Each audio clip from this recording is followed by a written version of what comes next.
And Fola Daniel Adelesi, CEO of Edible Pen Training and Development Limited, is here right now. He is an international keynote speaker, training facilitator, and communications professional. A highly engaging training facilitator who holds his large audience spellbound when speaking at gatherings. Welcome to Wake Up Nigeria. It's a pleasure to be here again. It's definitely amazing having you here. Now, as we were having a conversation earlier, I was telling you about how I do have a love for public speaking. I mean, I love it when I sit and watch people literally speak with so much power and purpose, and captivate an entire audience. So now tell me about your journey, before we go into our topic, of course, about your journey. Okay, so for me, as a child, you know, I was the kind of child that everybody had to tell, you've spoken enough, just be quiet. Can't you just keep quiet? You know, that kind of a thing. So I was like that growing up, and then the beginning of public speaking for me was, I was in children's, you know, debate team and church and stuff like that. So they were using someone else for a debate, and the person kept messing up.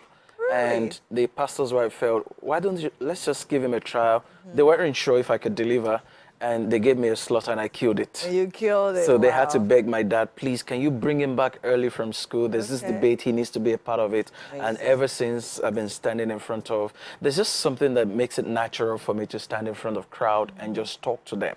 But naturally, for people, I tell them, it makes it easier if there's something you're passionate about that you're talking about. Yes. So if you want to do public speaking, look for something that interests you, something that also annoys you.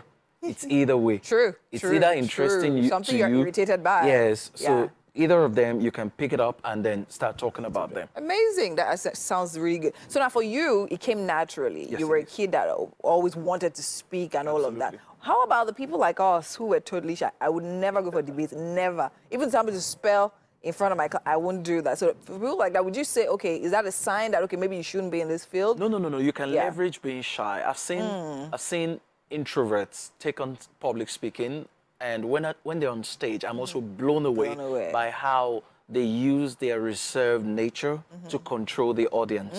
It's a technique. You know, I can get on stage, use all the energy, shout, be all over the place, and everybody's wowed. But you can also get on stage. You know, there's a power of silence. I can say, are you aware that there's power in being silent?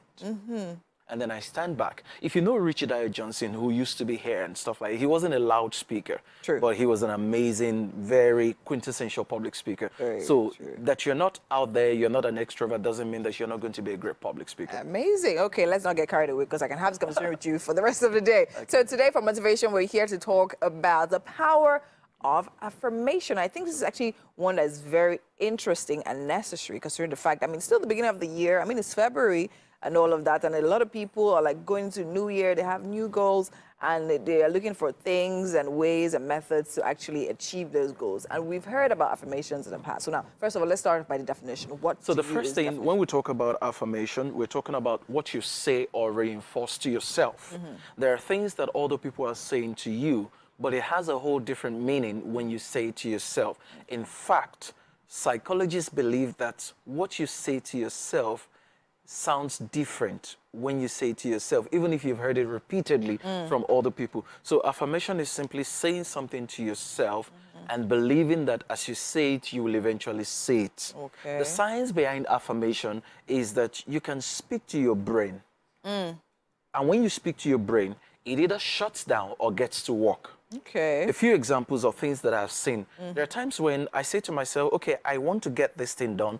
How do I get it done? Or I need something like this to happen for me. And from the moment I say it, whether consciously looking or not, I just realize that maybe a few days later, a few weeks later, I just start seeing things pop up, maybe on the internet, or somebody just has a conversation, and it's exactly what I was looking for. But before I said I wanted to have it, I never saw it. So if you keep saying things to yourself, your brain gets to work. So if you say to yourself, I'm good, I'm better, it can only get better from here. Nothing gets worse. Nothing dies in my hands. Everything works. You see, initially you may not see the results, but over time you begin to see it. In fact, are you aware that even plants, when we talk to them, they either die or live? Yes. Somebody did an experiment and had a plant A and a plant B. put them on the table, and spoke affirmatively towards plant A. Then looked at plant B and began to curse plant B. After a few weeks, what happened was that plant A began to blossom and plant B began to wither. Really? Yeah. Okay. Remember there's this popular story in the Bible about Jacob putting a striped stick in front of animals. How do you explain the fact that they produced what they saw? It was a part of affirmation. Okay. So there's the verbal affirmation, there's also the non-verbal affirmation. The things you see around you is a way of affirming something to yourself. Okay. And the things you say repeatedly is a more important way of affirming. So if somebody says you're not good enough, and you keep saying to yourself, no, that's just you, that's just what you think, I am good enough, you realize that you will go all the way to do those things or excel at those things that they told you that you're not good enough at. Okay. So it's just so important that we must leverage the power of affirmation. All right. I mean, affirmations, I think over the years, I mean, have been proven to literally do amazing things and help people achieve great stuff. Now, I'm sure there's someone sitting down in the house now watching this and thinking, okay, so I can just sit down in my house now. Every day I'll just be affirming, $1 billion, $1 billion. But sitting down in the house, just sitting down in the house. So how would you say it will work in that regard? So the first thing is that you are affirming something that you're working at. Okay. You're not affirming something that you're wishing for. So affirmation is a complementary role towards your execution. Okay. The question is, what have you designed to execute? What are you trying to make happen for yourself? So if you're trying to get a job, when we say affirmation, you realize that it's just something to spur you on. Somebody says, no, you're not good enough for the job. But you're going for that interview and say, no, I'm good enough for the job. Okay, so I'm the best person for the role. So the affirmation is coming on as a form of, shall I say, accessory to already actions that are being put in place. Exactly. Okay. So it's not that you just sit somewhere. Not doing anything. No. That's not how it works. So take, for example, you're about to do a project. You say, I can pull through. I'm good at it. I'm built for this. I'm wired for this. It doesn't matter what the circumstances are. I'm going to make it happen. Take, for example, you have a child who is having difficulties academically and say, no, you're not built to fail. You're built differently. You can do it. All the other people who are succeeding don't have two heads. You have one head just like them. You can do better. There's nothing that makes them, superhuman. You can do it. I remember even watching an interview just a few days back, and this was somebody who even had cerebral palsy.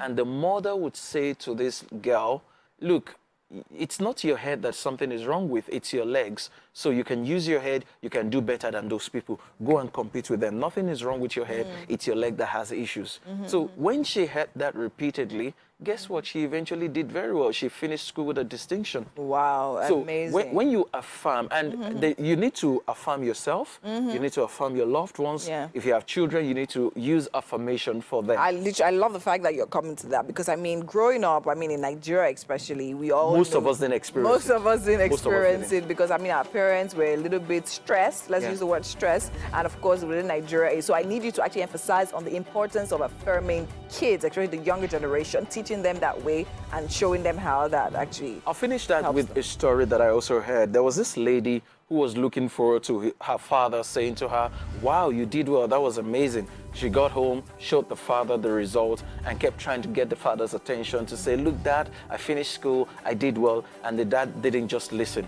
And from that point, she just went away and became wayward. She tried every vice that you could possibly imagine. Why? Because she was waiting for an affirmation from the father and she never got it. So it's important for parents to affirm their children. And I keep saying that one of the reasons sometimes young girls misbehave is because the affirmation they're looking for from their parents, they didn't get it, but a useless guy gave it to them. He knows what to say. He knows how to leverage their down times. So that's why they would go more, they'll run into his arms. But that's not what he wants. He wants something else. So let's give our children affirmation. Let's say to them, you're good at it, you're better at it. You know, sometimes African parents generally like to tell you, you didn't do well. But when you do well, they never talk about it. Very true. So let's be intentional about affirmation for our children and for ourselves. Yes, I think it's really important as well to know how to create the balance, to know when to discipline and when to affirm. Absolutely. Right, because both of them are like two sides of a coin. Thank you so much. It was amazing having this conversation with you. Definitely looking forward to our next conversation next week on motivation. I look forward to Thank you. you. All right, and that's it on motivation right here. We need to go on a break now. There's still so much more happening right here. Do stay with us. We'll be right back.